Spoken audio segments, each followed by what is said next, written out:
Reading the Bullet, montado en la bala. Stephen King.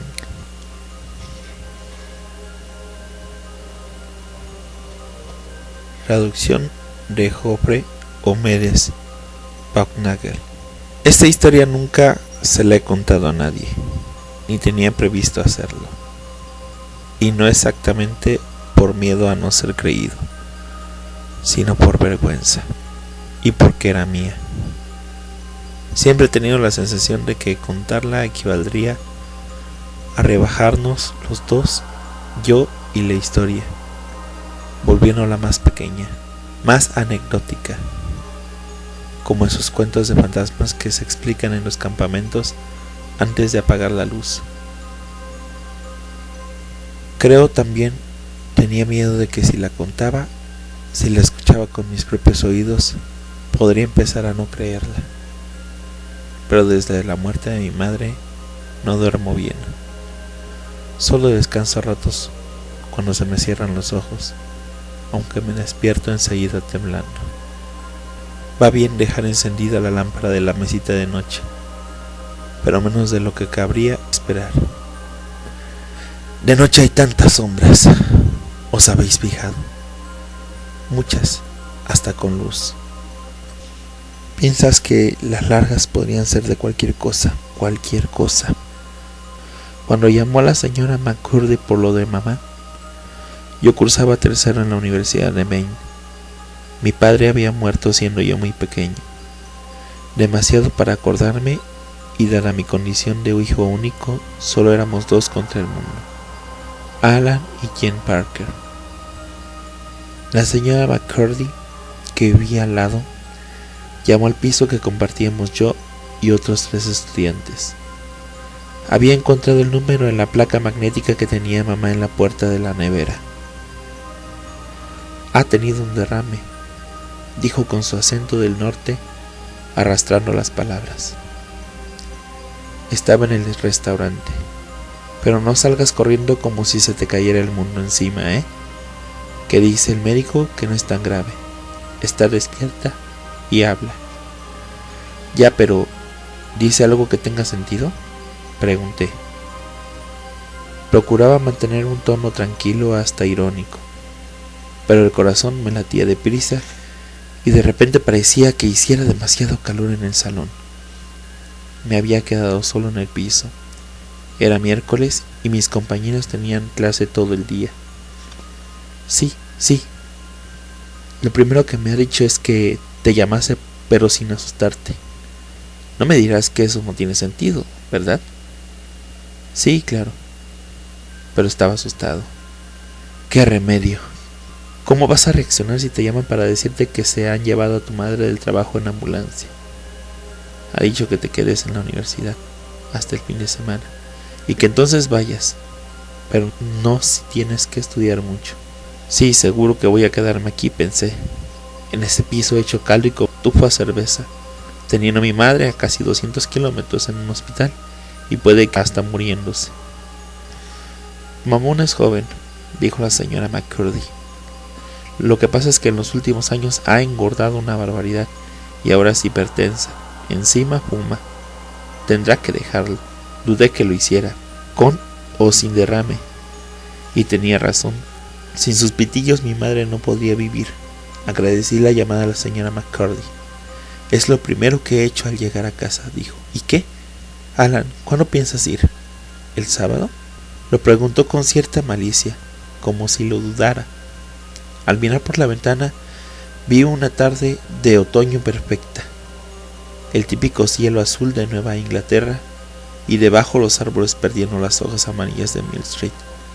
Después consulté mi reloj, las 3:20. Había cogido el teléfono por los pelos, porque ya salía para asistir al seminario de filosofía de las 4. ¿Cómo que el sábado?, dije. Llegaré hoy por la noche. La señora McCurdy contestó con una risa, seca y un poco cascada. Ya podía hablar de dejar el tabaco. Ya, que ella con sus Winston. ¡Qué buen chico! Primero irás al hospital, ¿no? Y luego a casa. Supongo, dije. Me pareció inútil contarle que a mi tartana se le había roto la transmisión y que en el futuro inmediato no se movería de la entrada. Haría autostop hasta Livingston y luego, si no era demasiado tarde, a nuestra casita de Harlow. Si ya era muy de noche, echaría una cabecita en alguna sala de espera en el hospital. Eso sentado y con la cabeza apoyada contra una máquina de Coca-Cola. Total. Comprobaré que la llave está debajo de la carretilla roja, dijo ella. ¿Sabes dónde digo, no? Sí. Mi madre tenía una vieja carretilla roja al lado de la puerta del cobertizo trasero. En verano se llenaba de flores. No sé por qué, pero al acordarme de la carretilla se me apareció en toda su realidad la noticia de la señora McCurdy. Mi madre estaba en el hospital y por la noche estaría oscura la casita de Harlow donde había transcurrido mi infancia.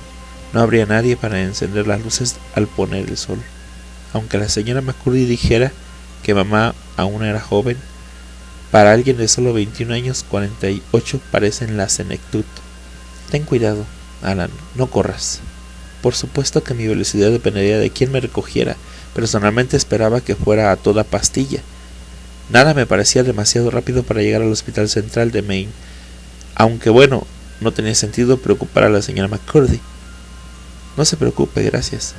De nada, dijo ella. Seguro que tu madre se recupera. Y lo que se alegrará al verte. Colgué y escribí una nota explicando lo ocurrido y dónde localizarme. A Héctor Passmore, mi compañero de piso más responsable, le indicaba que llamara a mi tutor y le pidiera que explicara la situación a mis profesores, para que no me metieran un puro por saltarme clases. Tenía 2 o 3 que se ponían como fieras. Después puse una muda en la mochila, metí Introducción a la Filosofía, hecha polvo y con las esquinas dobladas, y salí.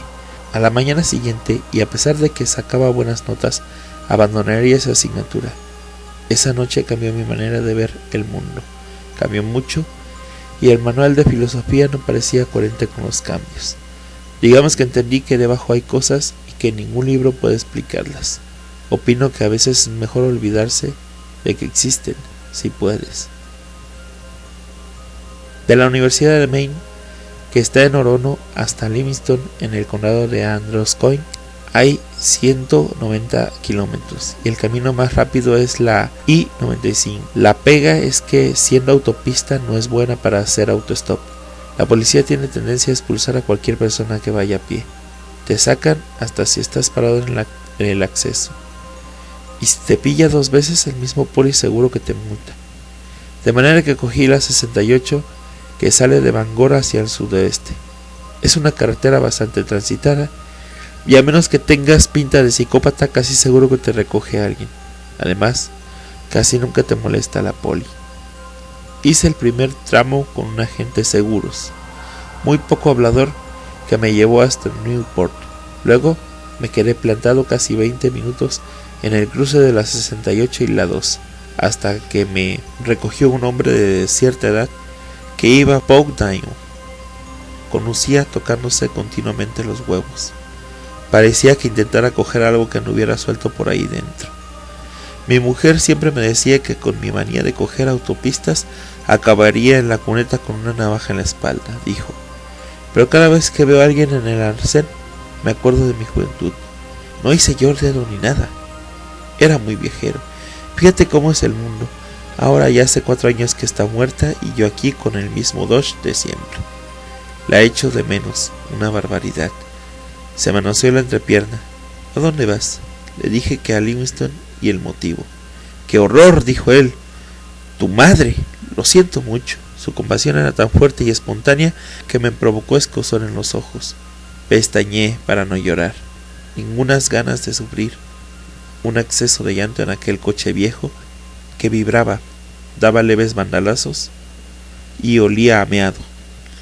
La señora McCurdy, la mujer que me llamó, dice que no es muy grave. Mi madre aún es joven, solo tiene 48 años. ¿Ya? ¿Pero un derrame? Parecía sinceramente consternado. Volvió a cogerse la entrepierna, abolsada de sus pantalones verdes, y le propinó un estirón con su mano de viejo, desproporcionada y parecía una garra. Un derrame siempre es grave. Oye, por mí te llevaría al hospital y te dejaría en la puerta, pero es que le prometí a mi hermano Ralph llevarlo a la residencia de Gates. Es donde está su mujer, que tiene aquella enfermedad de la memoria. Ahora no recuerdo cómo se llama. Anderson, Álvarez, algo así. Alzheimer. Ah, sí, seguro que yo también la tengo. ¿Sabes? Que igual te llevo. No hace falta. En Gate seguro que me recoge alguien. Da igual. Tu madre, un derrame. Y solo 48 años. Se hurgó en la entrepierna. La hostia con el braguero. Te digo una cosa. A desmontar todo.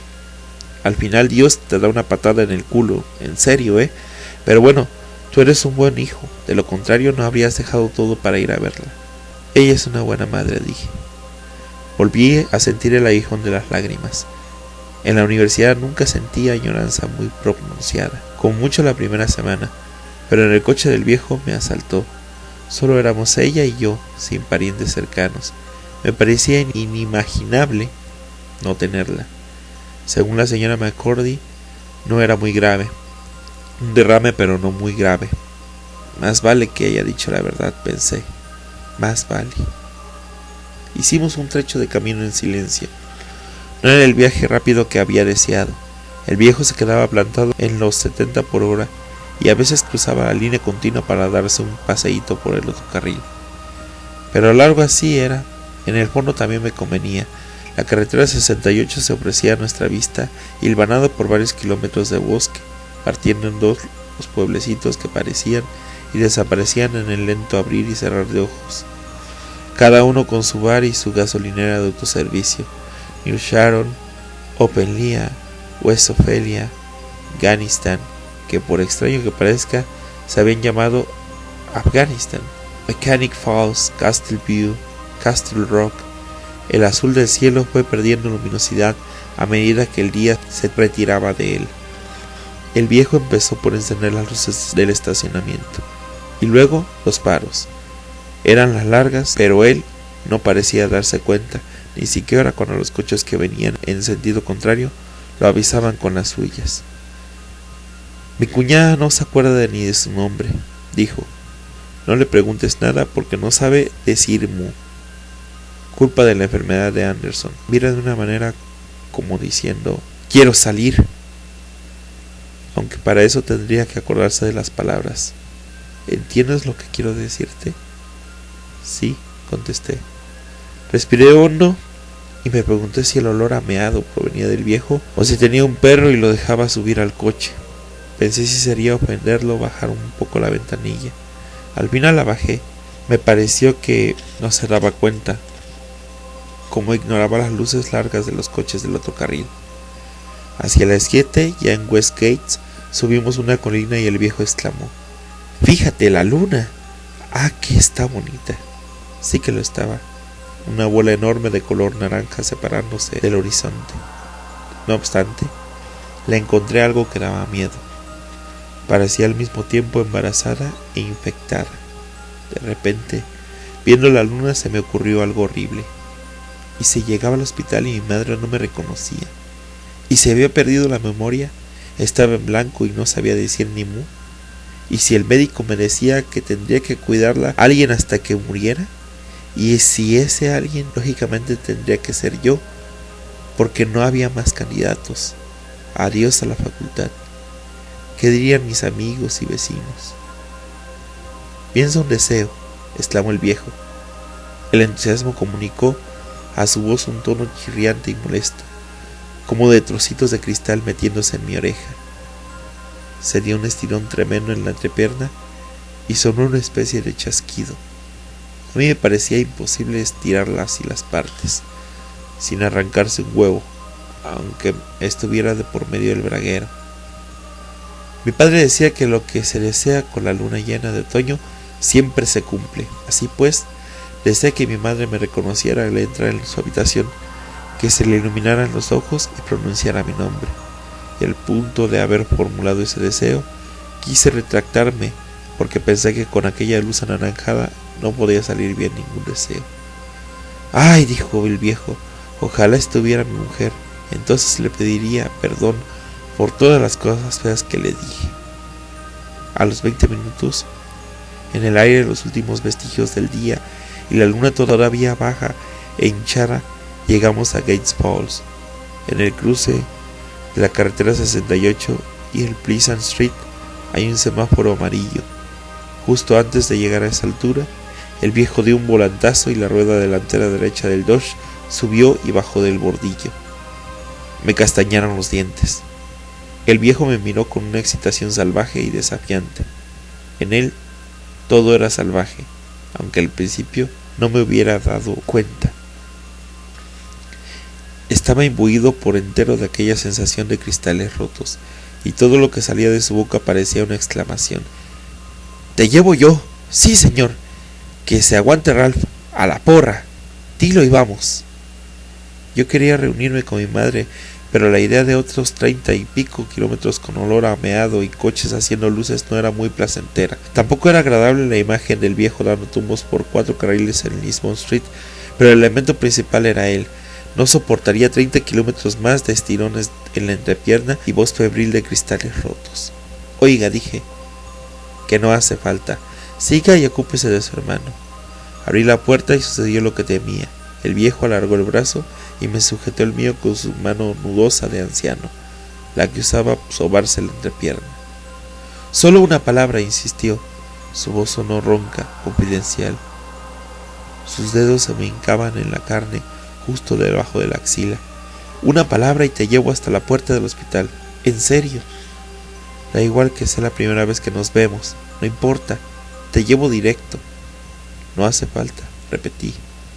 Y de repente me entraron unas ganas locas de saltar del coche, aunque tuviese que dejar la camisa en manos del viejo. Parecía que se ahogara. Preví que al moverse aumentaría la presión de sus dedos y que hasta podía sujetarme por la nuca, pero no. Sus dedos se distendieron y al sacar yo la pierna resbalaron de mi cuerpo. Entonces, como es habitual, después de los momentos de pánico irracional, me extrañó haber tenido tanto miedo. ¿Por qué? Solo era una forma de vida basada en el carbono en un ecosistema Dodge igual de viejo que aquella y con olor a orina. Decepcionado por ver rechazado su ofrecimiento. Un viejo cualquiera, perpetuamente incómodo con su braguero. ¿Por qué me habría asustado tanto? «Gracias por traerme y por el ofrecimiento», dije, «pero si voy por ahí», señalé Pleasant Street, «me cogerán enseguida». Primero no dijo nada, luego suspiró y asintió con la cabeza. «Sí, mejor por ahí», dijo, «sin entrar, que en el pueblo no te recoge nadie. Nadie quiere frenar y que los de atrás le toquen la bocina». Tenía razón. Era inútil hacer autostop dentro de una población, aunque fuera pequeña, como Gaines Falls. Supongo que era verdad lo de que habían viajado mucho a dedo. Pero, ¿estás seguro? Ya sabes lo que dicen del pájaro en mano. Volví a titubear. En lo del pájaro también tenía razón. A menos de 2 kilómetros del semáforo, Pleasant Street se convertiría en Ridge Road. Recorrería 80 kilómetros de bosque y se junta con la carretera 196 en las afueras de Lewiston. Casi era de noche, lo cual, de cara al autostop, siempre es una desventaja porque cuando te ilumina un par de faros en una carretera rural, siempre pareces un fugitivo del reformatorio de Windsor, aunque vayas peinado y con la cabeza metida en los pantalones. Pero no quería seguir con aquel viejo, incluso fuera del coche y a salvo. Le encontraba algo inquietante. Quizás solo fuera los signos de exclamación que parecían enmarcar todas sus palabras. Además, siempre he tenido suerte haciendo autostop. «Seguro», dije, y gracias otra vez. «Encantado, hombre, encantado». Mi mujer cayó y vi que le afloraban las lágrimas en los ojos. Volví a darle las gracias y cerré antes de que tuviera tiempo de añadir nada más. Crucé la calle a paso rápido, con el semáforo proyectando mi sombra intermitentemente. Al llegar a la otra acera, miré hacia atrás. El Dodge seguía aparcado delante de Frank Fontaine and Fruit. A la luz del semáforo y de la farola que había a unos 7 metros del coche, vi al viejo derrumbado en el volante. Temí que estuviese muerto, que lo hubiese matado yo con mi negativa a dejarme llevar. Entonces apareció otro coche en la esquina y el conductor hizo luces al Dodge. Esta vez el viejo puso las cortas. Así supe que seguía con vida, y condujo el Dodge lentamente hasta doblar la esquina. Cuando se hubo perdido de vista, miré la luna. Empezaba a perder su hinchazón anaranjada, pero conservaba algo siniestro. Caí en la cuenta de que nunca había oído que se formulara deseos con la luna llena. Con el lucero del alba sí, pero no con la luna. Entonces volví a tener ganas de retirar el mío. Con la noche casi cerrada y yo en el cruce, acudió a mi mente con toda la naturalidad la historia de la pata de mono. Abandoné Pleasant Street enseñando el pulgar a los coches que pasaban, pero ni siquiera reducían la velocidad. Al principio la carretera tenía tiendas y casas a ambos lados, hasta que la acera se interrumpió y volvieron a cerrarse los árboles en silenciosa reconquista del territorio. Cada vez que se inundaba la calzada de la luz, alargando mi sombra y alejándola de mí, me giraban, enseñaba el lugar y adoptaba una sonrisa. Esperaba que infundiera confianza, e invariablemente el coche pasaba sin aminorar la velocidad. Una vez alguien me gritó: «Menos mono y más trabajar», y oí risas. A mí la oscuridad no me da miedo, o no me lo daba, pero empecé a temer que hubiera sido un error no aceptar la oferta del viejo de llevarme directamente al hospital. Antes de emprender mi camino podría haber confeccionado un letrero de «Tengo enferma a mi madre», pero dudé que hubiera servido de algo. Un letrero puede hacerlo cualquier psicópata.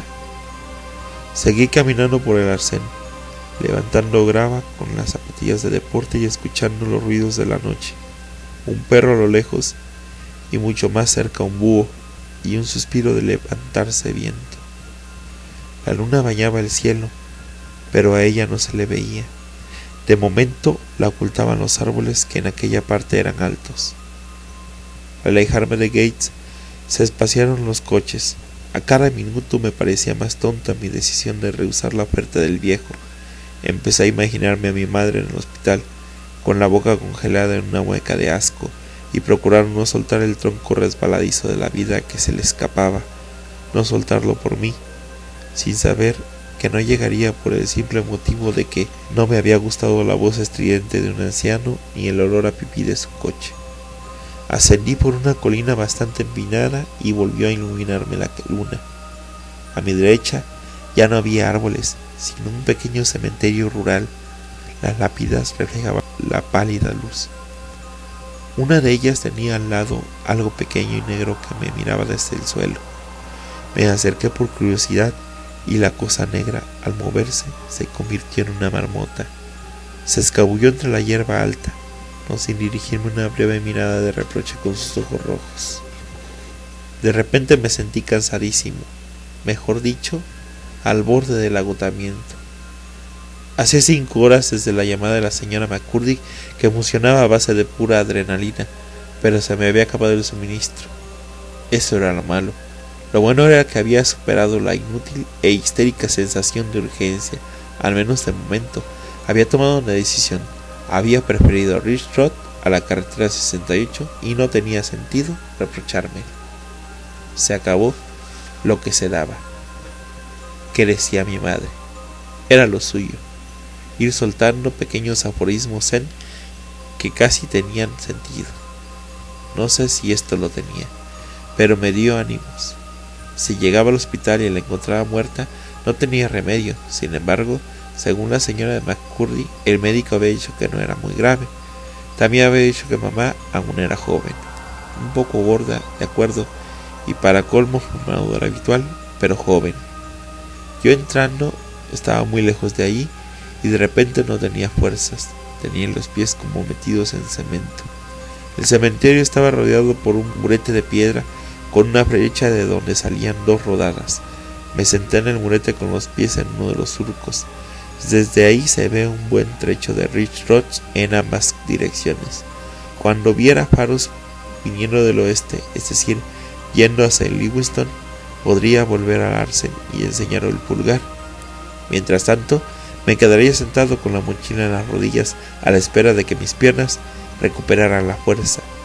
La hierba desprendía una neblina baja y casi transparente que brillaba. Una brisa naciente hacía susurrar los árboles que rodeaban el cementerio por 3 lados. Detrás del cementerio se oía ruido de agua y de vez en cuando una rana. Era un lugar de extraña belleza, de efectos relajantes, como una estampa de un libro de poesía romántica. Miré a ambos lados de la carretera, nada, ni un resplandor en el horizonte. Dejé la mochila en el suelo, me levanté y entré en el cementerio.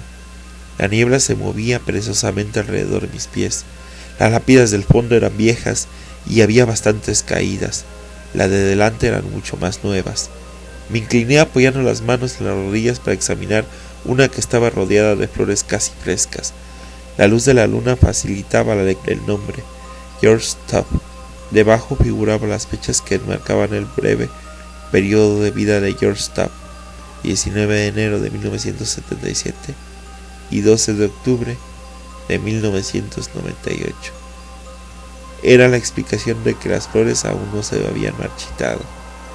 El 12 de octubre había sido anteayer, y desde 1998 solo habían pasado 2 años. Los amigos y parientes de George habían pasado a presentarle sus respetos. Debajo del nombre y la fecha había algo más, una inscripción corta. Me agaché para leerla y retrocedí tropezando, muerto de miedo y con la súbita conciencia de estar solo en un cementerio a la luz de la luna. La inscripción anunciaba: se acabó lo que se daba. Mi madre estaba muerta. Quizá hubiera muerto en ese mismo minuto, y algo me enviaba un mensaje, algo con un sentido del humor francamente de mal gusto. Seguí retrocediendo a paso lento en dirección a la carretera, atento al viento en los árboles, el agua y las ranas. Seguí retrocediendo a paso lento en dirección a la carretera, atento al viento de los árboles, al agua y las ranas, e imbuido de un miedo repentino a oír algo más, un ruido de tierra removida, de raíces rotas y de algo no del todo muerto, emergiendo intentando coger a tientas mis zapatillas. Se me enredaron los pies y me caí golpeándome el codo con una lápida y casi rozándola con la nuca. Aterricé en la hierba y vi la luna que acababa de salir de los árboles. Ahora en vez de naranja estaba blanca y brillaba como un hueso pulido. La caída no acentuó mi pánico, sino que me despejó la cabeza. No sabía qué había visto, pero no podía ser lo que creía. Cosas así eran propias del cine de John Carpenter, de Wes Craven, no de la vida real. Sí, claro, me susurró una voz en la cabeza. Ahora sales y podrás seguir creyéndotelo, podrás creerlo toda la vida. Y una mierda, dije, levantándome. Tenía mojado el fondillo de los vaqueros, me lo separé de la piel. Volver a la lápida que marcaba el último lugar de descanso de George Stubb no fue fácil, tampoco tan difícil como esperaba. El viento siseaba entre los árboles, soplaba cada vez con más fuerza, señal de que cambiaba el tiempo. Me rodeaba un baile de vagas sombras, el cimbreo de las ramas hacía crujir el fondo del bosque. Me incliné hacia la lápida y leí: George Stubb, 19 de enero de 1977, 12 de octubre de 1998. Se apagó cuando empezaba. Permanecí inclinado y con las manos encima de las rodillas, sin darme cuenta de lo prisa que me latía el corazón hasta que empezó a calmarse. No era nada, una simple coincidencia inoportuna. Era normal que me hubiera equivocado al leer. Hasta descansado y tranquilo podría haberlo leído mal, porque ya se sabe que la luz de la luna engaña mucho. Caso cerrado. Pero no, porque tenía claro que había leído: se acabó lo que se daba. Mi madre había muerto. Y una mierda, repetí, dando media vuelta. Al hacerlo vi que la niebla que se enroscaba a mis tobillos había empezado a iluminarse.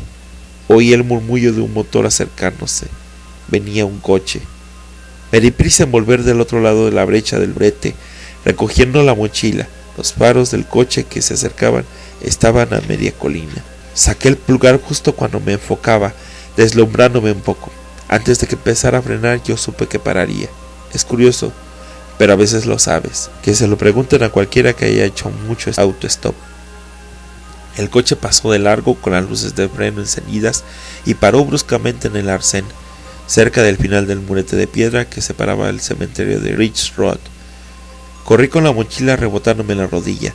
Era un Mustang, uno de esos tan elegantes de finales de los 60 y principios de los 70. El motor hacía tanto ruido que quizá el silenciador no pasara a la siguiente inspección técnica, pero no era problema mío. Abrí la puerta y subí.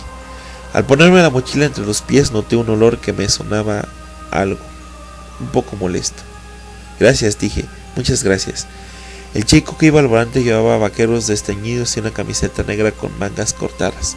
Estaba bronceado y era muy musculoso, con una línea azul tatuada alrededor del bíceps derecho. Llevaba una gorra al revés. Junto al cuello de la camiseta había un pin, pero no distinguí qué ponía. De nada, hombre, dijo él. ¿Vas a la ciudad? Sí, contesté. En aquella parte del mundo, decir la ciudad era decir Livingston, la única población un poco grande al norte de Portland. Al cerrar la puerta vi que el retrovisor colgaba un ambientador de fragancia de pino. Era lo que olía. En cuestión de olores no era mi noche, primero a meado y ahora a pino artificial. En fin, al menos me había recogido a alguien. Debería haberme sentido aliviado. Y cuando el Mustang pisó el acelerador y volvió a Ridge Road, haciendo rugir el motor de su reliquia, intenté convencerme de que en efecto me sentía aliviado. ¿A qué vas a la ciudad?, preguntó el conductor. Tenía más o menos mi edad. Debía ser un chico de Livingston que estudiaba en el Instituto Técnico de Auburn, a menos que trabajara en alguna de las escasas fábricas textiles que quedaban en la zona. Seguro que el Mustang se lo había arreglado en horas muertas, porque era lo típico de la ciudad: beber cerveza, fumar, un poco de María y arreglar el coche, o la moto. Se casa mi hermano y soy el padrino, mentí espontáneamente. Por alguna razón, preferí que no se enterara de lo de mi madre. Pasaba algo raro. No sabía qué, ni si tenía miedo, ni si tenía sentido pensarlo, pero estaba seguro. Mañana ensayamos la boda y por la noche es la despedida de soltero. ¿Sí? ¿En serio? Me miró con los ojos muy abiertos, volviendo a mí una cara agraciada de labios carnosos que sonreía un poco y mirada incrédula. Sí, confirmé. Tenía miedo. De repente, porque sí. Volví a tener miedo. Pasaba algo raro. Quizá desde que me había animado al viejo Dodge a pedirle un deseo a una luna infectada en vez de a una estrella. O desde el momento en que cogí el teléfono oí decir a la señora McCurdy que tenía malas noticias. Ah, pues muy bien, dijo el chico de la gorra al revés. Un hermano que se casa. Muy bien, hombre. ¿Cómo te llamas? Sentí auténtico pavor. Todo era raro, absolutamente todo, sin saber yo por qué ni cómo había ocurrido tan deprisa. Algo, sin embargo, sí sabía, que tenía tan pocas ganas de que supiera mi nombre, el del Mustang, como de contarle lo que haría en Livingston. Y eso que a Livingston no llegaría. De repente estuve seguro de que no volvería a ver Livingston. Fue como adivinar que pararía el coche. Y luego el olor. Sobre el olor también estaba seguro de algo. No procedía del ambientador, sino de debajo. Héctor, dije, dando el nombre de mi compañero de piso. Héctor Passmore. Mi boca seca lo pronunció con fluidez y calma. Mejor dentro de mí, algo insistía en que no dejara traslucir mi sensación de que pasaba algo raro. Era mi única oportunidad. Él se giró un poco hacia mí y tuve ocasión de leer el pin. He montado en la bala de Trailing Village, Laconia. Lo conocía. Era un parque de atracciones. Hasta había estado una vez. También me fijé en una línea gruesa de color negro que le rodeaba el cuello, igual que el tatuaje del brazo, con la diferencia de que la raya del cuello no era ningún tatuaje. Estaba cruzada por varias decenas de pequeñas marcas verticales. Eran los puntos que le habían dejado al volverle a coser la cabeza. Encantado, Héctor, dijo. Yo me llamo George Tapp. Tuve la sensación de que la mano me flotaba, como en un sueño. Recé porque lo fuera, pero no. Tenía toda la nitidez de la realidad. El olor de encima era pino, el de abajo correspondía a algún producto químico, seguramente formol. Iba en coche con un muerto. El Mustang se comía Ridge Road a 100 por hora, persiguiendo sus luces largas bajo el fulgor de una luna lustrosa como un pin. Los árboles a ambos lados de la carretera se contorsionaban al viento. George Top me sonrió con ojos vacíos, me soltó la mano y volvió a concentrarse en la carretera. Yo había leído Drácula en el instituto y me acordé de una frase que sonó en mi cabeza como una campana rota: los muertos conducen deprisa. Hay que evitar que sepa lo que sé. La frase fue otra campanada. No era mucho, pero sí lo único que tenía. Hay que evitarlo, hay que evitarlo. Pensé, ¿dónde estará aquel viejo? ¿En casa de su hermano tranquilamente? ¿O era uno de ellos? Nos seguía a pocos metros con su viejo Dodge, encogido al volante y estirando el brazo y estirándose el braguero. ¿También estaba muerto? Probablemente no. Según Bram Stoker, los muertos conducen deprisa, pero el viejo no había pasado de 60 por hora. Sentí en la garganta el hervor de una risa demente y la contó. Si me oía reír, lo sabría, que evitar que lo supiera, porque era mi única esperanza. Las bodas son lo mejor que hay, dijo él. Sí, contesté. Tendría que hacerlo todo el mundo al menos 2 veces. Mis manos estaban una encima de la otra, muy apretadas. Noté las uñas de una hincándose en los nudillos de la otra, pero era una sensación lejana, noticias de otro país. Lo esencial era evitar que él se enterara. Estábamos rodeados de bosque y la única fuente de luz era el óseo resplandor de una luna sin corazón. No podía permitir que supiese que yo sabía que estaba muerto, porque no era un simple e inofensivo fantasma. No, los fantasmas solo se ven, pero para recoger a alguien en la carretera hay que ser otra cosa. ¿De qué clase de ser se trataba? ¿Un zombi? ¿Un demonio? ¿Un vampiro? Ninguna de las 3 cosas. George Stop rió. 2 veces. Toda mi familia vamos. Y la mía, dije. Y voz sonó tranquila, como la de un simple autostopista de charla con el conductor para retribuirle el favor. La verdad es que los entierros son lo mejor que hay. Las bodas, me corrigió él. A la luz del salpicadero, su cara era como de cera, como la de un cadáver antes de la sesión de fotos, de maquillaje. Lo más horrible era la gorra al revés. Era una invitación a preguntarse cuándo quedaba debajo. Yo había leído que en la funeraria cierran la parte de arriba del cráneo, extraen el cerebro y rellenan el hueco con una especie de algodón con tratamiento químico, quizá para evitar que la cara se hunda. Las bodas, dije, con labios insensibles, y hasta me reí un poco, una risita breve y aguda. Quería decir las bodas.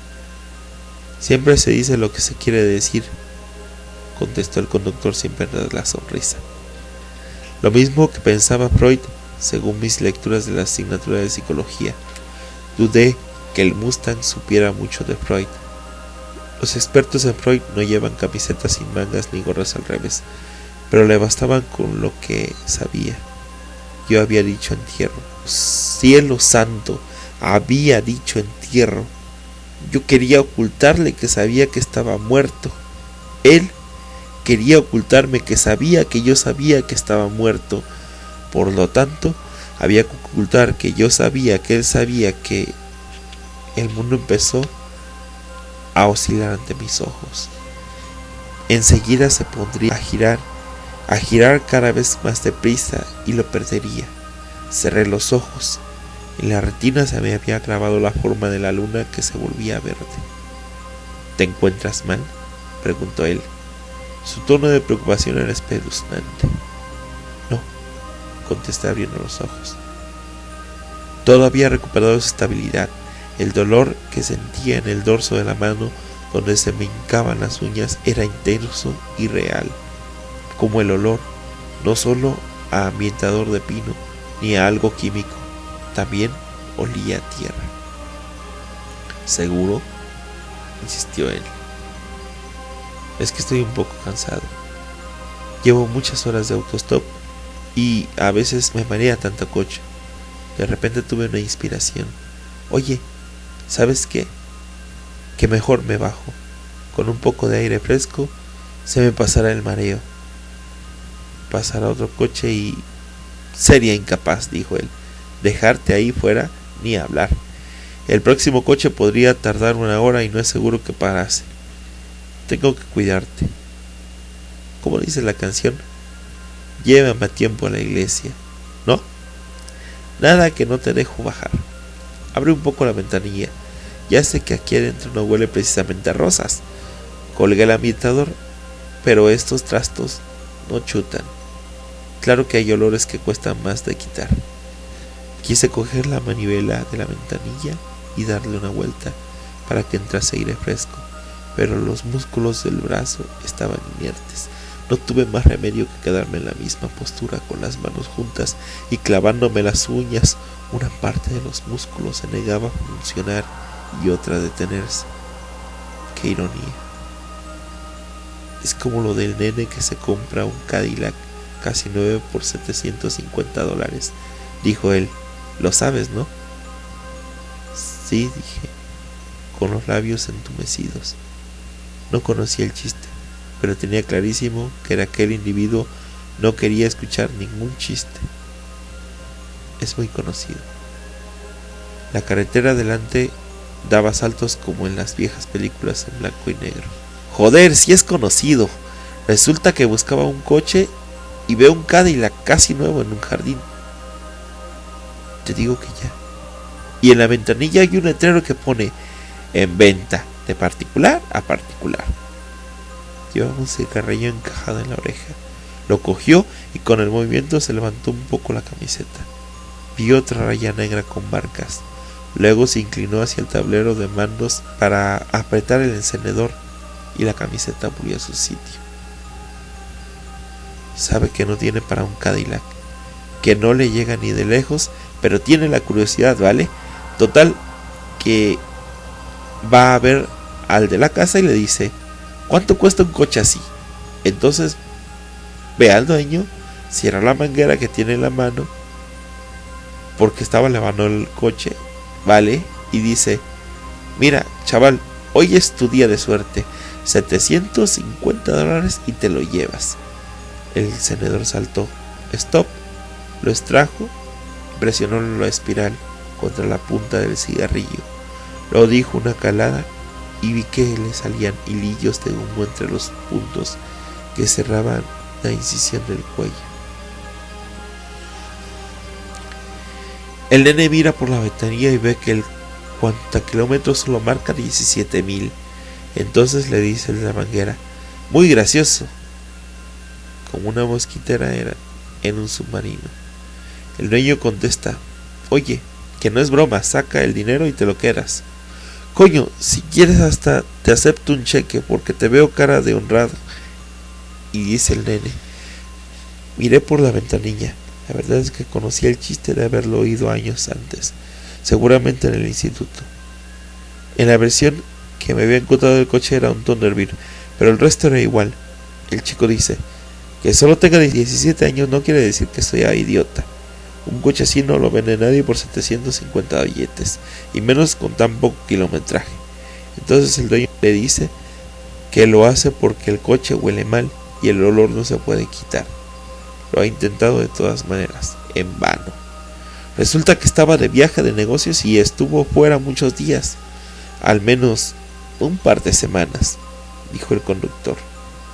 Sonreía como cuando cuentas un chiste para partirse de risa, y que al volver encontró el coche en el garaje con su mujer dentro.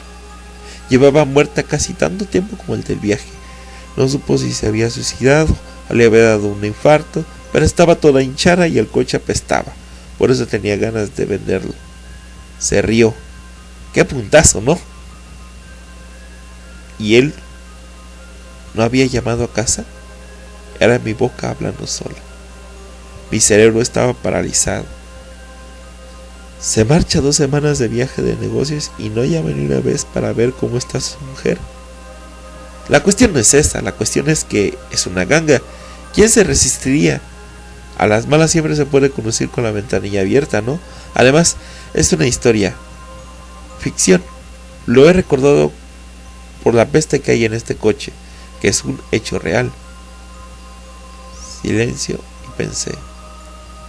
Ahora espera que yo diga algo que corte con eso. Ganas tenía, pero ¿y luego? ¿Qué haría él? Se frotó con el pulgar el pin de la camiseta, donde ponía "Yo he montado en la bala" de Trailing Village, la colina. Tenía las uñas sucias de tierra. Es de donde vengo, dijo, de Trailville. Trabajé para un tío y me dio un pase para todo el día. Iba a venir mi novia, pero llamó diciendo que estaba enferma. A veces la regla le duele mucho y tiene unos mareos de la hostia. Lástima, pero es lo que pienso siempre. ¿Qué alternativa hay? ¿Que no le venga la regla? Malo para los dos. Soltó una especie de carcajada más parecida a un ladrido. Total, que fui solo. No tenía sentido dejar el pase sin usar. ¿Tú has estado en Trailing Village? Sí, contesté. Una vez, a los 12 años. ¿Y con quién ibas?, preguntó. Porque supongo que no iría solo, teniendo 12 años. Eso no se lo había dicho, ¿verdad? No. Estaba jugando al gato y el ratón. Tuve la idea de abrir la puerta, lanzarme a la oscuridad y protegerme la cabeza con los brazos, pero sabía que él me retendría. Además, no podía levantar los brazos. Como máximo podía seguir presionando las manos. No, dije. Fui con mi padre. Me llevó él. ¿Subiste a la bala? ¡Qué cabrona! Yo 4 veces, joder. Te quedas cabeza abajo. Me miró y profirió otra risa inexpresiva y perruna. En los ojos se le reflejaba la luz de la luna, convirtiéndolos en círculos blancos, ojos de estatua, y comprendí que estaba algo más que muerto. Estaba loco. ¿Subiste o no, Alan? Pensé decirle que se equivocaba de nombre, que me llamaba Héctor, pero ¿de qué servía? Ya se acercaba el final. Sí, susurré. Fuera estaba todo negro, menos la luna. Pasaban los árboles contorsionándose como si bailaran. Debajo de nosotros se deslizaba la carretera a gran velocidad. El indicador de velocidad marcaba 130. Ya estábamos montando en la bala. Los muertos conducen deprisa.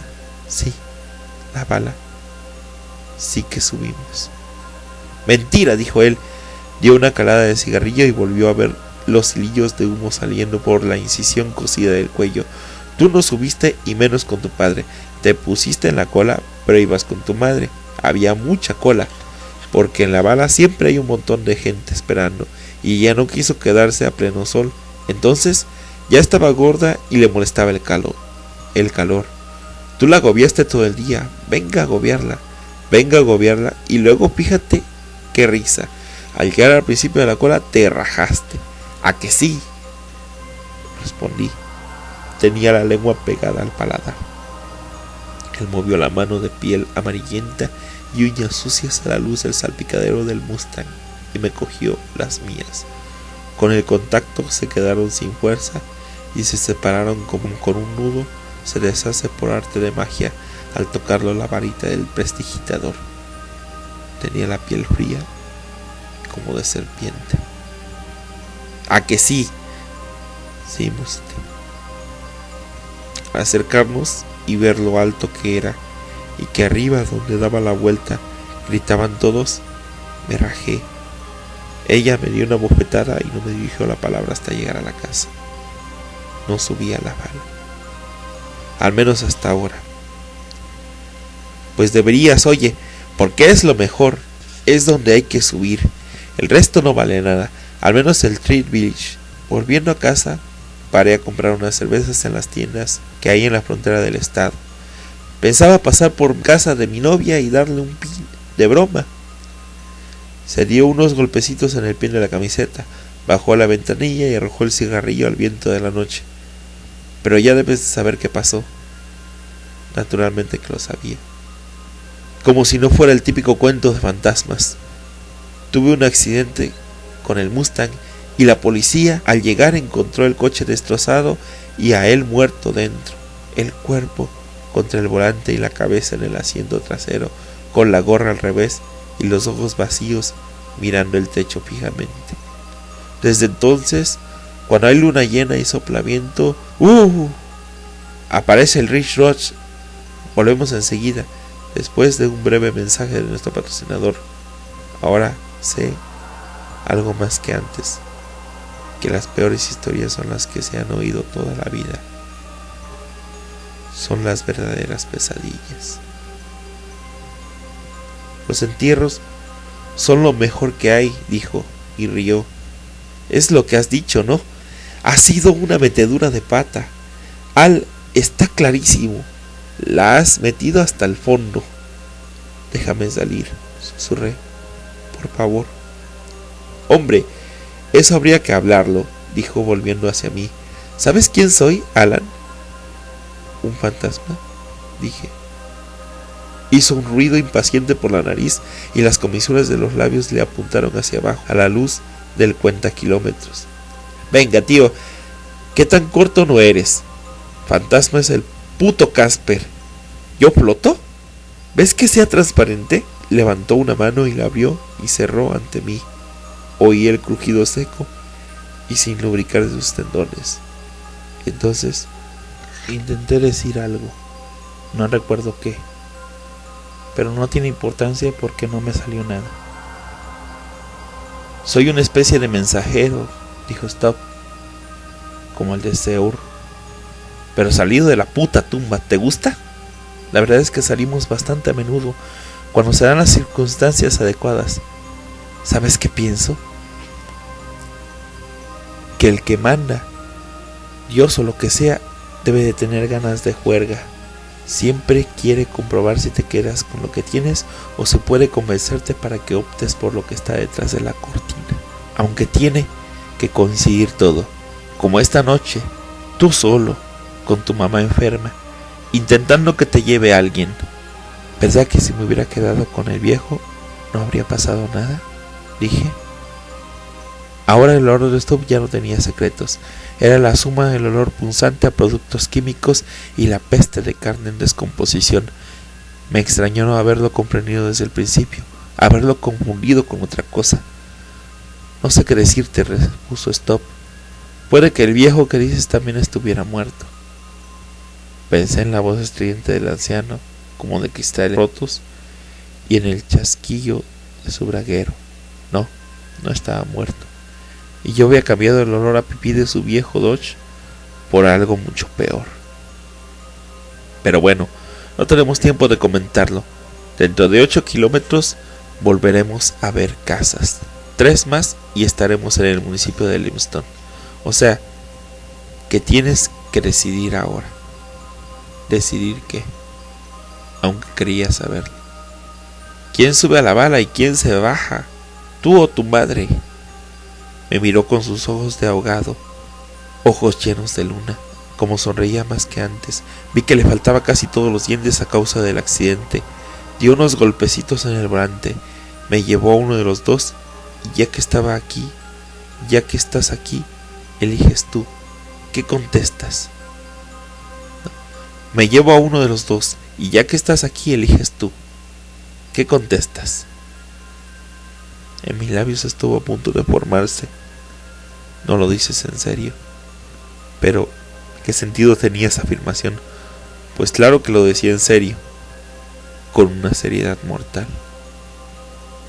Pensé en todos los años que mi madre y yo habíamos pasado juntos, Alan y Jan Parker contra el mundo, ratos buenos, muchísimos, y malos, malos de verdad, también bastantes, parches en los pantalones y cenas a base de caldo. Casi todos los otros niños tenían 25 centavos semanales para comer caliente. A mí siempre me daban bocadillos de mantequilla de cacahuate o un poco de mortadela con pan del día anterior. Como la proveedora del cuento chino pobre que acababa haciéndose millonario, y ella venga a trabajar en no sé cuántos restaurantes y bares para que tuviéramos para vivir. Aquella vez que pidió un día libre para hablar con el de la seguridad social, ella con su mejor conjunto de chaqueta y pantalón, y él en la mecedora de la cocina, trajeado, con un traje que hasta un niño de 9 años, que era lo que yo tenía, veía que era mucho mejor que el de ella, con una carpeta en las rodillas y bolígrafo en mano, ella contestando a las preguntas insultantes y violentas que le hacía el hombre, pero sin perder la sonrisa forzada y hasta ofreciéndole más café, porque dependía del uniforme el que le dieran $50 más al mes. 50 miserables billetes. En la cama y llorando después de marcharse él. Luego, conmigo sentado en su regazo, intentando sonreír y diciendo que los asistentes sociales eran todos unos cabrones, y riéndonos los dos, porque habíamos descubierto que más valía reírse. Cuando estás solo en el mundo con una madre gorda y fumadora compulsiva, la única manera de no volverte loco o de no dar puñetazos en las paredes suele ser la risa. Y no solo por eso, sino por otras razones, porque para la gente como nosotros, los de abajo, los que pasaban corriendo por el mundo como los ratones de los dibujos animados, había veces en que reírse de los hijos de puta era la única venganza posible. Ella aceptando cualquier trabajo, haciendo horas extras, vendándose los tobillos cuando se le hinchaban, apartando las propinas de un jarrón donde ponía fondo para la universidad de Alan. Sí, como en el proverbial cuento del niño pobre que acababa haciéndose millonario, y repitiéndome 1000 veces que trabajase mucho, que otros niños quizá pudieran hacer el vago en el cole, pero que yo no podía, porque ni guardando propinas hasta el día del juicio final habría bastante, que no esperara ir a la facultad, como no fuera tirando de becas y préstamos. Y tenía que ir. No tenía más remedio que ir, porque era la única salida para mí y para ella. Que trabajé mucho, como una mula, porque ciego no era. Veía lo gruesa que estaba, lo mucho que fumaba. Era su único placer privado, su único vicio para el que tenga esa manera de ver las cosas, y era consciente de que llegaría el día en que se volverían las tornas y sería yo el que tuviera que cuidarla. Quizás me lo permitiera la formación académica y un trabajo como Dios manda. Quería ambas cosas. Las quería porque la quería ella. Era una mujer irritable y mal hablada. El día en que hicimos cola y no quise subir a la bala no fue la única vez en que me gritó y me pegó una bofetada, pero a pesar de ello la quería, en parte hasta por ello. Cuando me pegaba, la quería tanto como cuando me daba un beso. ¿Se entiende? No, yo tampoco, pero no pasa nada. Dudo que puedan resumirse las vidas, ni explicarse las familias, y ella y yo éramos una familia, la más pequeña que hay, una familia de 2, un secreto entre 2. Si me lo hubieran preguntado, habría dicho que por ella estaba dispuesto a todo, que era exactamente lo que me estaba pidiendo. Me pedían morir por ella, morir en su lugar, aunque ella ya hubiera vivido la mitad de su vida y probablemente mucho más. Yo acababa de empezar la mía. ¿Qué Al? ¿Qué dices?, preguntó George Stubb. ¿Se acaba el tiempo? No puedo tomar una decisión así, contesté con voz ronca. La luna navegaba encima de la carretera veloz y brillante. No es justo pedírmelo. Ya lo sé, es lo que dicen todos, bajó la voz. Pero tengo que advertirte una cosa. Si llegamos a las primeras casas y no has decidido nada, tendré que llevarme a los dos. Frunció el entrecejo, pero enseguida recuperó el buen humor, como dándose cuenta de que no era todo tan malo. Si escojo a los dos, podríais hacer juntos el camino en el asiento de atrás y hablar del pasado. ¿El camino? ¿A dónde? No contestó. Quizá no lo supiera. Pasaban los árboles borrosos como tinta negra. Corrían los faros y pasaba el asfalto. Yo tenía 21 años. No era virgen, pero solo me había acostado una vez con una chica, y como estaba borracha casi ni me había enterado de nada. Me apetecía ir a 1000 sitios, Los Ángeles, Tahití,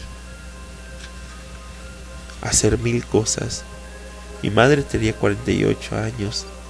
Eran muchos, joder. Había sido una buena madre, me había cuidado y había trabajado como una burra. ¿Pero acaso su vida la había elegido yo? Yo había pedido nacer. Le había exigido que viviera solo para mí. Tenía 48 años, yo 21. Tenía toda la vida por delante. ¿Qué se dice? De acuerdo, pero ¿era la manera de juzgarlo? ¿Cómo se tomaba una decisión así? ¿Podía tomarse? Bosque pasando a toda velocidad. La luna arriba, como un ojo luminoso inmortal. Te aconsejo que te des prisa, dijo George Stop. Se acaba el campo. Abrí la boca y quise decir algo, pero solo me salió un suspiro reseco. Esto te irá bien, dijo él, buscando algo detrás. Volvió a subirse la camiseta y yo a entrever algo que podía haberme ahorrado perfectamente. La línea negra de puntos en la barriga. Dentro quedaban intestinos o solo relleno empapado de productos químicos. Reapareció su mano con una lata de cerveza. Debía ser la que había comprado en la tienda fronteriza durante su último viaje en el coche. Yo me lo conozco, dijo. Con atención. Se te seca la boca. Toma. Yo cogí la lata, tiré de la anilla y bebí un largo sorbo. Dejaba un sabor frío y amargo en la garganta. Desde entonces no he vuelto a beber ni una gota de cerveza. No puedo. Me cuesta hasta verla anunciada por la tele. Delante del coche, en la oscuridad, donde soplaba el viento, brilló una luz amarilla. Deprisa, Al, que esto hay que acelerarlo. Es la primera casa, encima de esta colina. Si quieres decirme algo, que sea ya. La luz desapareció y reapareció con algunas más. Eran ventanas. Detrás había gente normal haciendo cosas normales. Ver la tele, dar comida al gato o pelársela en el cuarto de baño. ¿Por qué no? Nos vio en la cola del Trinity Village. Vi a Jean y a Alan Parker, una mujer gorda con un vestido de tirantes y manchas oscuros de sudor en las axilas. Y al lado su hijo pequeño. Stop tenía razón. Ella no quería hacer la cola, pero yo me había puesto pesadísimo. También era verdad. Entonces me había dado una bofetada. Sí, pero había hecho cola conmigo. Juntos habíamos hecho muchas colas. Podía repasarlo todo otra vez. Volver a contrastar los argumentos a favor y en contra, pero no había tiempo. Llévatela a ella, dije, viendo correr hacia el Mustang las luces de las primeras casas. Mi voz sonó ronca, brusca, estridente. Llévate a mi madre, no a mí. Tiré al suelo la lata de cerveza y me cubrí la cara con las manos. Entonces él me tocó la camisa por delante, Se entretuvo toqueteando y como un fogonazo entendí que había sido una prueba. No la había pasado y Eurostop me arrancaría el corazón directamente del pecho como un djinn maligno en un cuento cruel árabe. Luego apartó los dedos, como renunciando en el último momento, y su mano pasó de largo. Por un momento se me llenaron de tal modo la nariz y los pulmones de olor a muerto que estuve seguro de estarlo yo. Entonces se oyó el clic de la puerta al abrirse. Entró un chorro de aire fresco que corrió la peste a cadáver. Felices sueños, Al, me gruñó al oído antes de empujarme fuera. Salí disparado a la noche de octubre. Caí cerrando los ojos, levantando las manos, tensando el cuerpo contra un impacto que me rompería los huesos.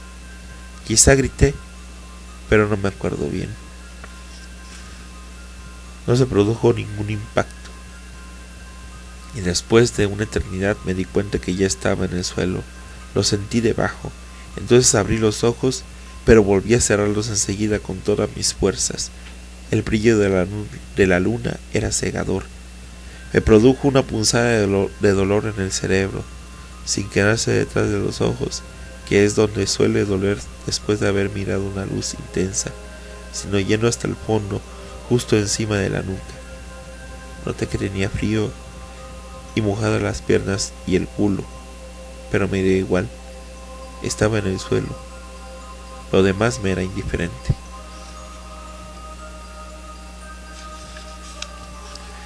Me incorporé con los codos y volví a abrir los ojos con cautela. Creo que ya sabía dónde estaba, y bastó una simple mirada en derredor para confirmarlo. En el cementerio rural de la colina de Ridge Road. Ahora tenía la luna prácticamente a pico, con un fulgor intenso por un tamaño mucho menor que hacía un rato. La niebla se había hecho más densa y cubría el cementerio con una manta. La atravesaban algunas lápidas como islas de piedra. Intenté levantarme y se me repitió la punzada detrás de la cabeza.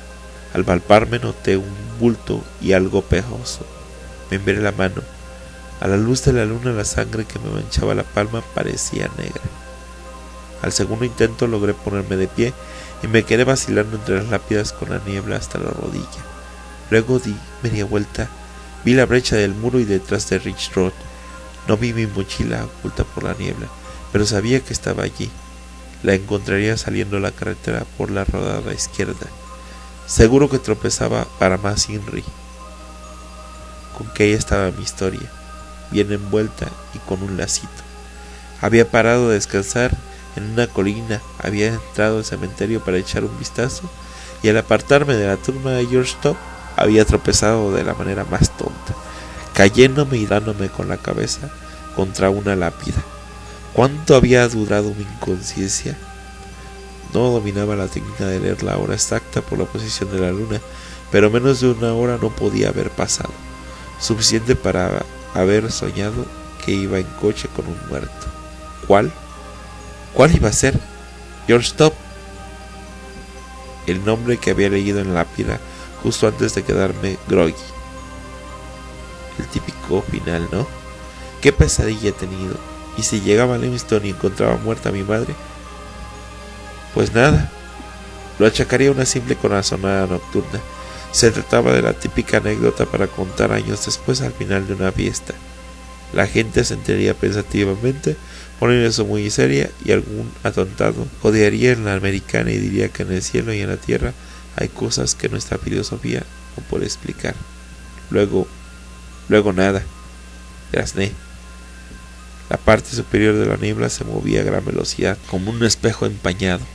Esto no se lo cuento a nadie. ¿Qué va? Ni cuando me esté muriendo. No obstante, si de algo estaba seguro era de que había ocurrido tal como lo recordaba. George Top me había recogido con su Mustang, con la cabeza cosida al cuello y exigiéndome una elección. Y yo había elegido, viendo llegar las luces de las primeras casas.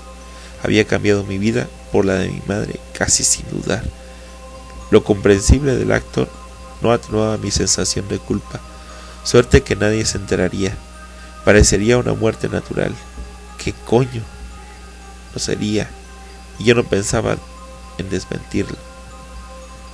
Salí del cementerio por la rodada izquierda y al chocar con el pie de la mochila la recogí y volví a ponérmela a la espalda. Justo entonces aparecieron unos paros al pie de la colina, como siguiendo un guión. Yo levanté el pulgar con la extraña seguridad que era el viejo del Dodge. Sí, seguro que volvería a buscarme. Era el toque final que requería la historia para redondearse del todo.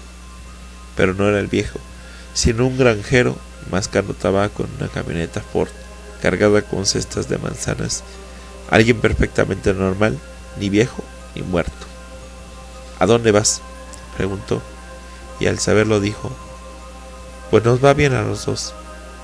Menos de 40 minutos después, a las 9:20, frenó delante del hospital. Buena suerte, espero que tu madre se recupere. Gracias, dije abriendo la puerta. Se nota que has estado nervioso, pero seguro que está bien. Una cosa, es lo mejor que te lo desinfectes. Señaló mis manos. Las miré y vi varios arcos profundos y morados en cada dorso. Entonces me acordé del dolor de clavarme las uñas sin poder evitarlo, y me acordé de los ojos de Stop reflejando la luna como agua luminosa. ¿Subiste a la bala?, me había preguntado. ¡Qué cabrona! Yo 4 veces. Oye, dijo el conductor de la camioneta, ¿te encuentras bien? ¿Qué? Es que tiemblas. Estoy bien, dije. Gracias otra vez. Cerré la puerta del vehículo y enfilé el camino de entrada, ancho y con una hilera de sillas de ruedas que reflejaban la luz de la luna. Me dirigí al mostrador de información, recordándome que debía poner cara de sorpresa al enterarme de que mi madre había muerto. Si no me veía sorprenderme, les parecería raro, o lo atribuirían al shock, o a que nos llevábamos bien, o... Tan enfrascado estaba en aquellos pensamientos que al principio no entendí la palabra de la mujer de detrás del mostrador y tuve que pedirle que la repitiera. He dicho que está en la 487, pero aún no puede subir. Las visitas son a partir de las 9. Pero de repente se me iba la cabeza y me cogí al borde del mostrador. El vestíbulo tenía fluorescentes.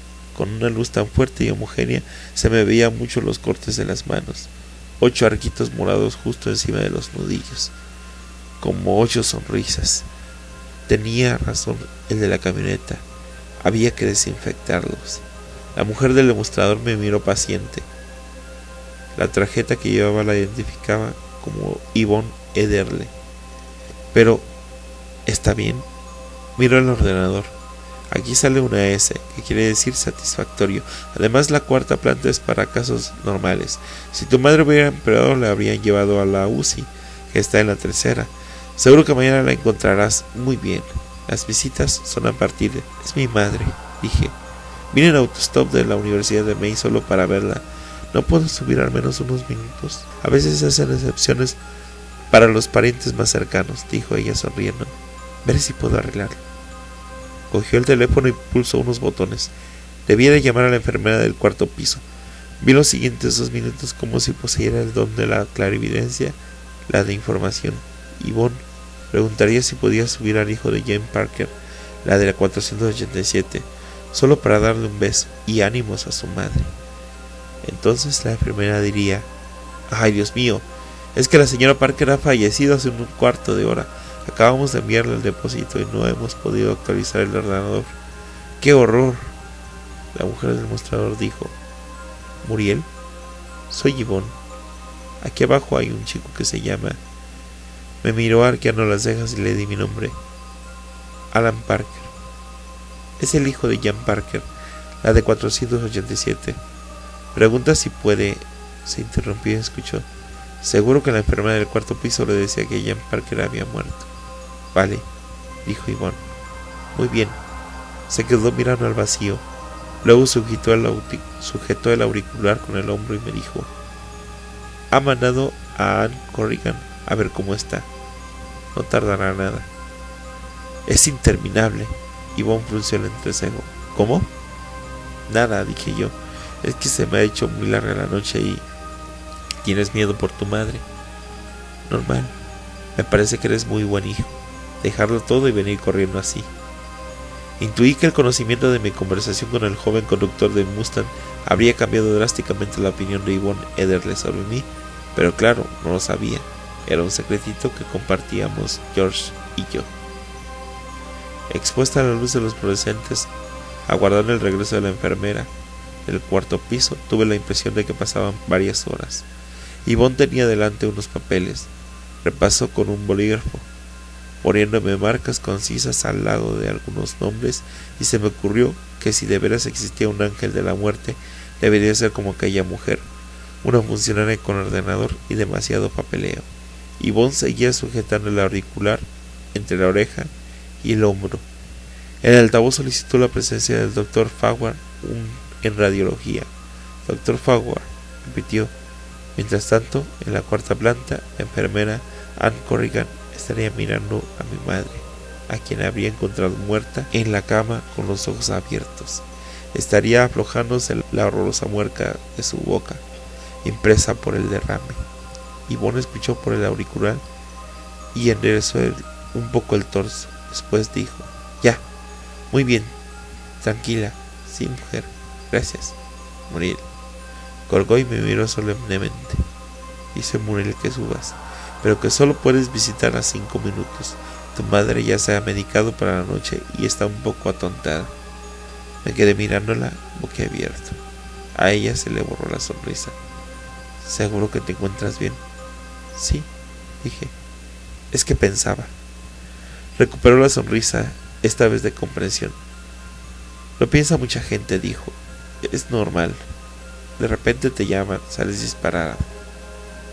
Es normal pensar lo peor, pero si tu madre estuviera grave, no te dejaría subir, créeme. Gracias, dije. Muchas gracias.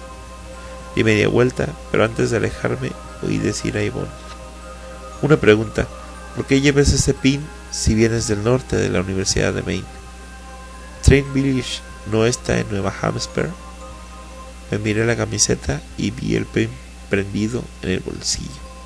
Yo he montado en la vara de Trail Village con Laconia. Recordé el miedo de Stop. Me arrancaste el corazón y comprendí antes de arrojarme fuera. Me había puesto el pin en la camisa. Era su manera de marcarme, de impedirme no creer en nuestro encuentro. Lo decían los cortes del dorso de mis manos y el pin de la camisa. Me había pedido que eligiera y yo había elegido. Entonces, ¿cómo podía estar viva mi madre? Esto lo toqué con la yema del pulgar y hasta le saqué un poco de brillo. Es un amuleto, es una mentira, Thanatos, que poseía cierto esplendor. Me lo dieron hace mucho tiempo cuando estuve allí con mi madre. Subimos a la bala. Yvonne sonrió como si nunca hubiera oído nada tan tierno. Abrázala y dale un beso muy grande, dijo. Verte hará que duerma mejor que cualquier pastilla que pudieran darle los médicos. Señaló en una dirección. Los ascensores están detrás de esa esquina. Como ya había pasado el horario de visita, yo era el único que esperaba el ascensor. A la izquierda había un cubo de basura. Al lado de la puerta del kiosco, que estaba cerrada y a oscuras, me quité el pin y lo tiré al cubo. Luego me limpié las manos en el pantalón. Justo entonces se abrió la puerta de un ascensor. Entré. Impulsé la cuarta. La cabina empezó a subir. Encima de la botonera había un cartel anunciando que la semana siguiente habría una campaña de donación de sangre. Al leerlo tuve una idea, aunque más que una idea fue una certeza. Mi madre se estaba muriendo justo ahora, yendo yo hacia una planta en aquel amplio y lento ascensor. Habiendo elegido yo, me correspondía encontrarla. Pura lógica. Se abrió la puerta del ascensor frente a otro cartel. En este había un dedo delante de unos labios, todo el estilo de los dibujos animados, y debajo la advertencia: nuestros pacientes agradecen su silencio. El ascensor daba un pasillo que se extendía en ambas direcciones. Las habitaciones con número impar estaban a la izquierda. Fue por donde desfilé con la sensación de que cada paso me pensaba más las zapatillas. Empecé a detener, llegar a la altura de los 470 y me quedé parado entre la 481 y la 483. No podía. Del pelo me salía en chorritos, un sudor frío, pegajoso como jarabe medio congelado. Tenía el estómago hecho una bola, como un puño en un guante de goma. No podía. Mejor dar media vuelta y huir como una gallina. Una mierda que es lo que era. Iría a Harlow en autostop y por la mañana llamaría a la señora McCurdy. Por la mañana sería todo más fácil de asumir. Empecé a volverme, pero de repente una enfermera asomó la cabeza en la habitación, que había 2 puertas. Las de mi madre. «¿Señor Parker?», preguntó en voz baja. Hubo un momento enloquecido que casi lo negué. Luego sentí: «Entre deprisa, que está a punto de irse». Eran las palabras que esperaba. Aún así, me produjeron un calambre de miedo en todo el cuerpo, haciéndome flaquear las rodillas. La enfermera lo advirtió y acudió presurosa, con un ruido de faldas y cara de susto. En el pin dorado que llevaba en el pecho ponía Ann Corrigan. No me refería al sedante. Está a punto de dormirse. Pero qué idiota soy. Ella está bien, señor Parker. Le he dado bien y ahora se dormirá. ¿No irá a desmayarse usted? Me cogió del brazo. No, dije yo, sin saber que era verdad. Todo me daba vueltas y los oídos me zumbaban. Pensé en los saltos que había dado la carretera. Aquella carretera de película en blanco y negro, con luz plateada en la luna. Subiste a la bala. Qué cabrona. Yo 4 veces. Ann Corrigan me acompañó a la habitación y vi a mi madre. Siempre había sido una mujer grande y la cama del hospital era corta y estrecha, pero ella casi parecía perdida. Su pelo, que ya era más gris que negro, estaba diseminado por la almohada. Sus manos reposaban en el dobladillo de la sábana como manos de niño e incluso de muñeca. No presentaba ninguna mueca como la que había imaginado yo en su cara, como si la piel amarillenta. Tenía los ojos cerrados, pero cuando la enfermera murmuró su nombre se abrieron. Eran de un azul oscuro e irisado, lo más joven que tenía, y completamente vivos. Al principio parecía extraviados, hasta que me encontraron. Uno subió, el otro tembló, se levantó un poco y volvió a bajar. «Al», susurró. Fui hacia ella rompiéndome a llorar. Había una silla junto a la pared, pero ni me fijé. Me agaché y la abracé. Olía cálido, a limpio. Le di un beso en la sien, otro en la mejilla y otro en la boca. Ella levantó la mano y me tocó varias veces debajo de un ojo. «No llores», susurró. «No hace falta. He venido enseguida a enterarme», dije. Me lo dijo Betsy McCurdy. «Le pedí fin de semana», dijo ella. «Le dije que vinieras». «El fin de semana». «Sí, claro. Y un cuerno», repuse, abrazándola. «¿Arreglado coche?» «No», dije. «He hecho autostop». «Joder», dijo ella. Se notaba que tenía que hacer un esfuerzo con cada palabra, pero las pronunciaba bien y no advertí ninguna desorientación. Sabía quién era ella, quién era yo, dónde estábamos y por qué la única señal de la que hubiera ocurrido algo era la habilidad de su brazo izquierdo. Sentí un alivio inmenso. Todo había sido una broma cruel de stop. A menos que yo no existiera, ningún stop, al fin de cuentas, fuera cierto lo del sueño. Aunque parezca cursi, están al lado de mi madre, delante de su cama, abrazándola y detectando reminiscencias de su perfume. La idea del sueño me pareció mucho más verosímil. «Al, tiene sangre en el cuello de la cabeza». Se le cerraron los ojos, pero volvieron a abrirse lentamente.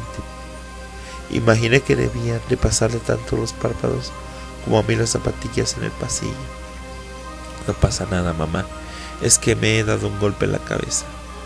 «Ah, bueno. Tienes que cuidarte». Volvieron a caer los párpados y de nuevo a subir, pero más lentamente. «Convendría dejar de dormir, señor Parker», dijo la enfermera a mis espaldas. «Ha tenido un día durísimo». «Lo sé». Volví a darle un beso en la mejilla. «Me marcho, mamá. pero vendré mañana. No hagas autostop. Peligroso. Descuida, le pediré a la señora McCurdy que me traiga. Tú duerme. Sí, solo duermo, dijo ella.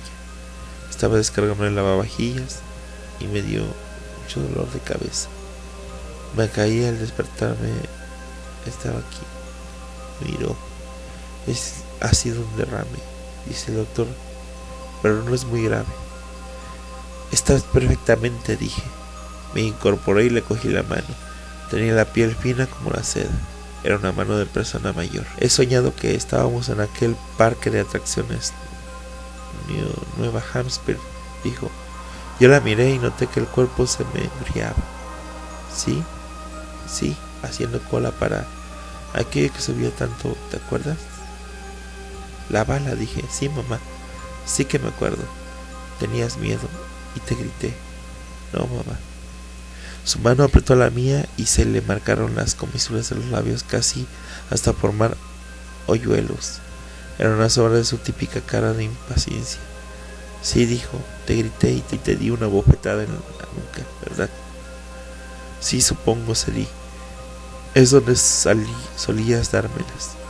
Mal hecho, dijo ella. Hacía calor y estaba cansada, pero hice mal. Quería decirte que lo siento. Volvieron a llorarme los ojos. Tranquila, mamá, que ya ha pasado mucho tiempo. Al final no subiste, susurró ella. Sí, dije, al final sí.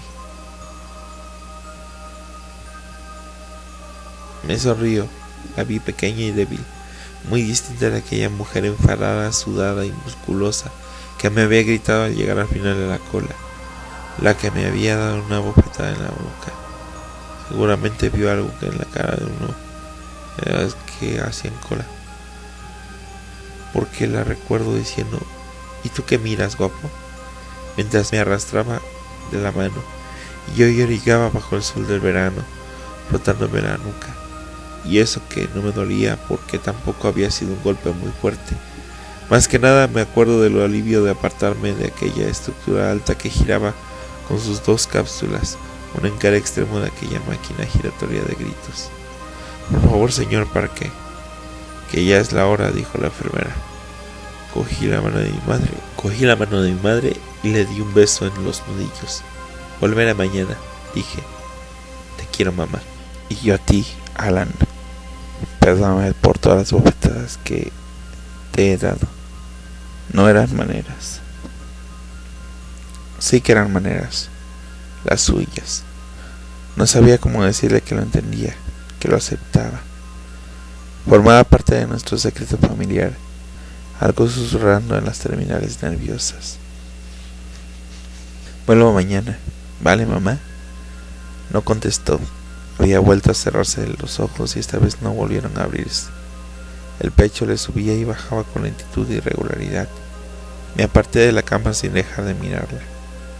Cuando estuve en el pasillo le dije a la enfermera, ¿se recuperará del todo? Eso nunca se puede saber, señor Parque.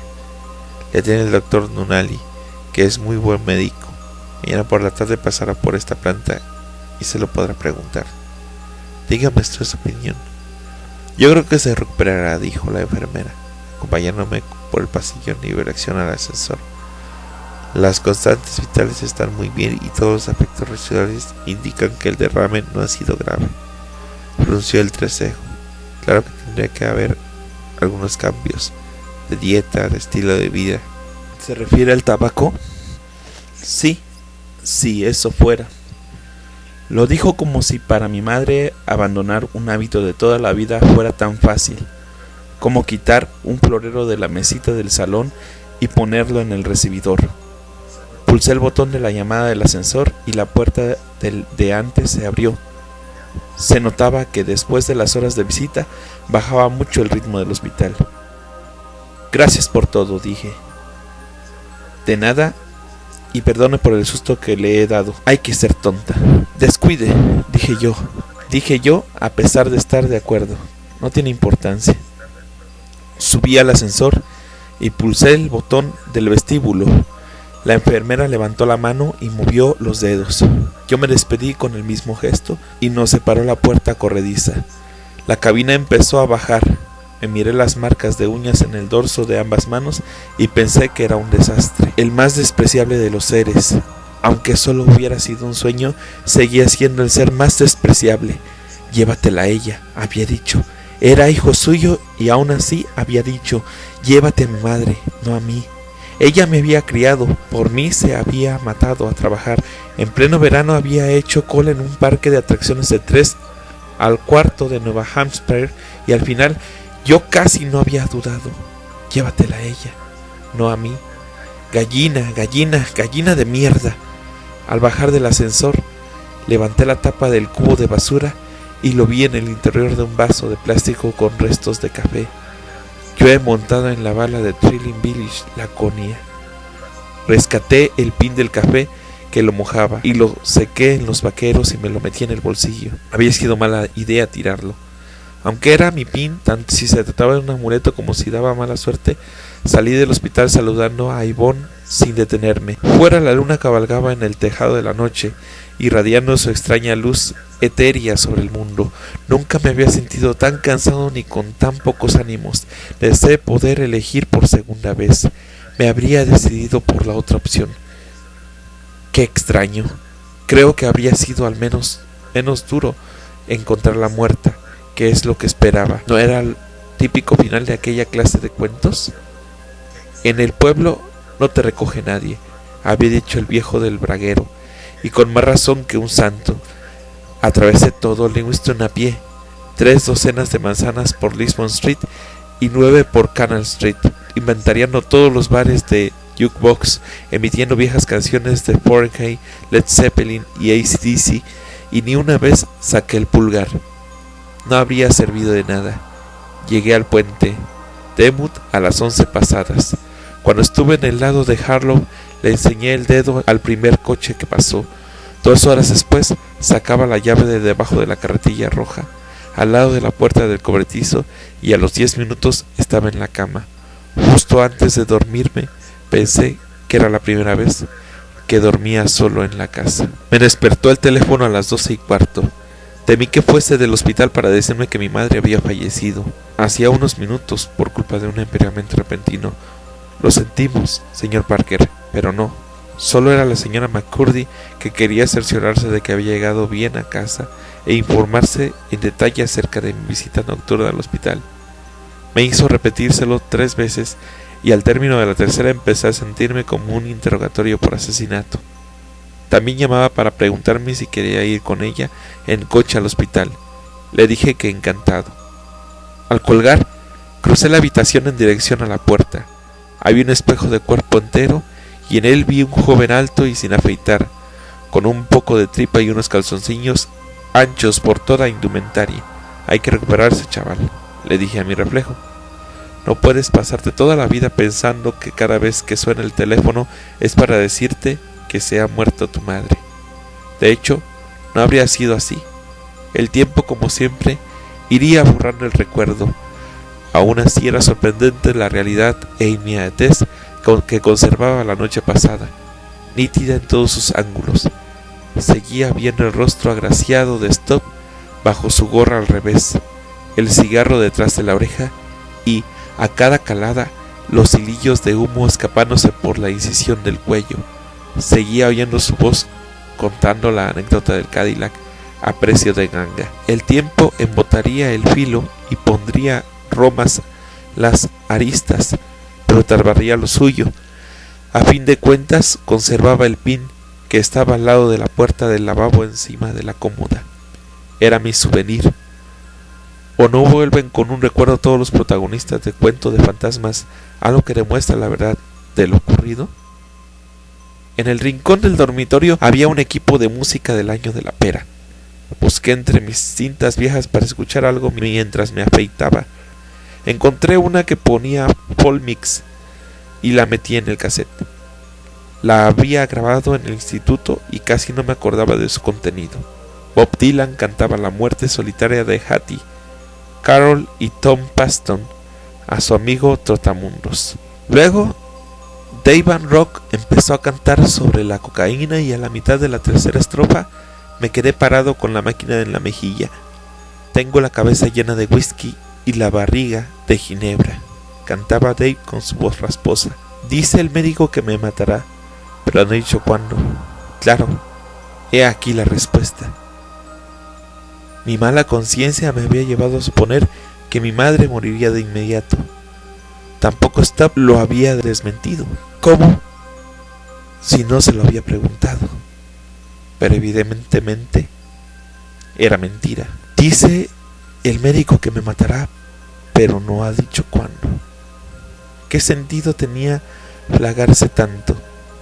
Mi decisión no se ajustaba al orden natural de las cosas. No era normal que los hijos sobrevivieran a los padres. El muy hijo de puta había querido asustarme, hacer que me sintiera culpable, pero ¿qué necesidad tenía yo de tragármelo? ¿O no acabamos subiendo todos a la bala? Solo intentas encontrar una excusa, algo que te haga sentir bien. Quizás sea verdad lo que piensas, pero cuando Stubb te pidió que eligieras, la eligiste a ella. Eso no hay manera de esquivarlo. Aunque te estrujes en el cerebro, la elegiste a ella. Abrí los ojos y miré la cara en el espejo. Hice lo que tenía que hacer, dije. No acababa de creérmelo, pero pensé a la larga me convencería. Fui a ver a mi madre con la señora McCurdy y estaba un poco mejor. Le pregunté si se acordaba del sueño Trail Village y ella negó con la cabeza. Casi no me acuerdo ni de que vinieras ayer por la noche, dijo. Tenía un sueño que me moría. ¿Tiene alguna importancia? No, ¿qué va? Dije, y le di un beso en la sien. Ninguna. Mi madre salió del hospital 5 días después. Al principio cojeaba un poco, pero se le pasó y al mes volví a trabajar. Empezó con media jornada, pero acabó otra vez con jornada completa, como si no hubiera pasado nada. Yo volví a la universidad y conseguí trabajo en Pat Pizza, en el centro de Orono. No pagaban mucho, pero me dio para arreglar el coche. Mejor porque había perdido el gusto porque tenía al autostock. Mi madre intentó dejar de fumar y al principio le fue bien, pero en abril, al empezar las vacaciones, volví de la universidad un día antes y me encontré la cocina tan llena de humo como de costumbre. Ella me miró avergonzada, pero también desafiante. No puedo, dijo. Perdona. Al, ya sé que tú no quieres que fume y que es malo, pero sin fumar siento un vacío que no lo llena nada más. Como mucho, me arrepiento de haber empezado. 2 semanas después de licenciarme, mi madre tuvo un derrame, aunque leve.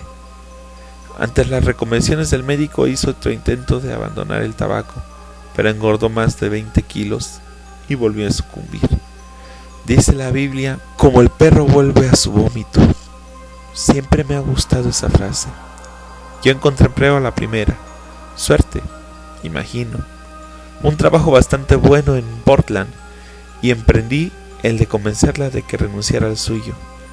Al principio fue difícil, podría haber desistido, pero cierto recuerdo me impulsaba a seguir escarbando en sus defensas. Deberías ahorrar para ti, no cuidarme, decía ella. Un día, Al, querrás casarte y lo que te hayas gastado en mí te faltará para tu vida de verdad. Mi vida de verdad eres tú, dije, dándole un beso. Es así, te guste o no. Acabó tirando la toalla. Siguieron años bastante buenos, un total de 7. No vivimos juntos, pero iba a verla casi a diario. Jugábamos mucho a las cartas y veíamos muchas películas en el video que yo le había comprado. Nos reíamos a capazos, que decía ella. Ignoro si estos años se los debo a George Stubb, pero fueron buenos. En cuanto a la noche de mi encuentro con Stubb, no se cumplió mi expectativa de que el recuerdo se volviera borroso, o parecía un sueño. Cada incidente, desde el viejo diciéndome que pidiera un deseo a la luna llena, a los dedos toqueteándome la camisa al ponerme Stubb el pin, conservo toda la claridad. Y llegó el día en que ya no encontré el pin.